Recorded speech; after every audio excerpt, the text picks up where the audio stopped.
Luke 20. The authority of Jesus questioned. One day, as Jesus was teaching the people in the temple courts and proclaiming the good news, the chief priests and the teachers of the law, together with the elders, came up to him. "Tell us, by what authority are you doing these things?" they said. "Who gave you this authority?" He replied, "I will also ask you a question. Tell me, John's baptism, was it from heaven or human origins?"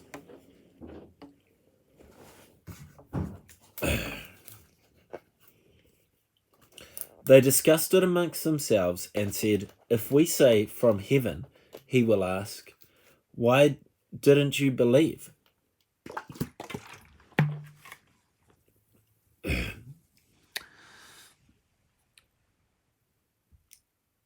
Why didn't you believe him? But if we say of human origin, all the people will stone us because they are persuaded that John is a prophet.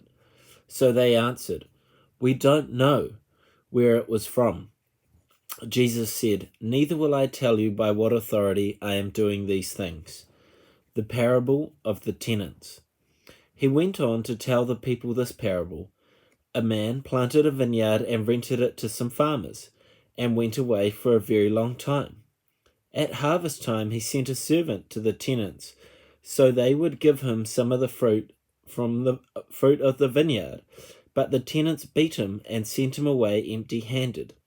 He sent another servant, but that one they also beat and treated shamefully and sent away empty-handed. He sent a third, and they wounded him and threw him out. Then the owner of the vineyard said, "What shall I do? I will send my son, whom I love. Perhaps they will respect him." But when the tenants saw him, they talked the matter over. "This is the heir," they said. "Let's kill him, and the inheritance will be ours." So they threw him out of the vineyard and killed him. What then will the owner of the vineyard do to them? He will come and kill those tenants and give the vineyard to others. When the people heard this, they said, "God forbid." Jesus looked directly at them and asked, "Then what is the meaning of which of that which is written? The stone the builders rejected has become the cornerstone. Everyone who falls on that stone will be broken to pieces. Anyone whom it falls on will be crushed." The teachers of the law and the chief priests looked for a way to arrest him immediately, because they knew he had spoken this parable against them. But they were afraid of the people. Paying taxes to Caesar. Keeping a close watch on him, they sent spies who pretended to be sincere.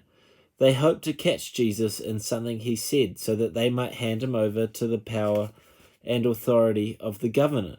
So the spies questioned him. "Teacher, we know that you speak and teach what is right, and that you do not show partiality, but teach the way of God in adherence to the truth. Is it right for us to pay taxes to Caesar or not?" He saw through their duplicity and said to them, "Show me a denarius. Whose image is inscripted on it?" "Caesar's," they said. He said to them, "Give back to Caesar what is Caesar's, and to God what is God's." They were unable to trap him in what he said to them in public, and astonished by his answer, they became silent. The resurrection and marriage. Some of the Sadducees, who say there is no resurrection, came to Jesus with a question. "Teacher," they said, "Moses wrote for us that if a man's brother dies and leaves a wife but no children, the man must marry the widow and raise up offspring for his brother. Now there were 7 brothers, and the first one married a woman and died. The second and the third married her. In the same way, the 7 died, leaving no children. Finally, the woman died too. Now then, at the resurrection, whose wife will she be, since the 7 were married to her?" Jesus replied, The people of this age marry and are given in marriage, but those who are considered worthy of taking part in the age to come and in the resurrection from the dead will neither marry nor be given in marriage, and they can no longer die, for they are like angels, they are God's children, since they are children of the resurrection. But in account for the burning bush, even Moses showed that the dead raise, for he calls the Lord the God of Abraham and the God of Isaac and the God of Jacob. He is not the God of the dead, but of the living. For to him all are alive. Some of the teachers of the law responded, "Well said, teacher," and no one dared to ask him any more questions. Then, whose son is the Messiah? Then Jesus said to them, "Why is it that the Messiah is the son of David? David himself declares in the book of Psalms, 'The Lord said to my Lord, sit at my right hand until I make your enemies a footstool for your feet.' David calls him Lord. How then can he be his son?" Warning against the teachers of the law. While all the people were listening, Jesus said to his disciples, "Beware of the teachers of the law. They like to walk around in flowing robes and love to be greeted with respect in the marketplaces and have the most important seats in the synagogues and the places of honor at banquets. They devour widows' houses and for a show make lengthy prayers. These men will be punished most severely."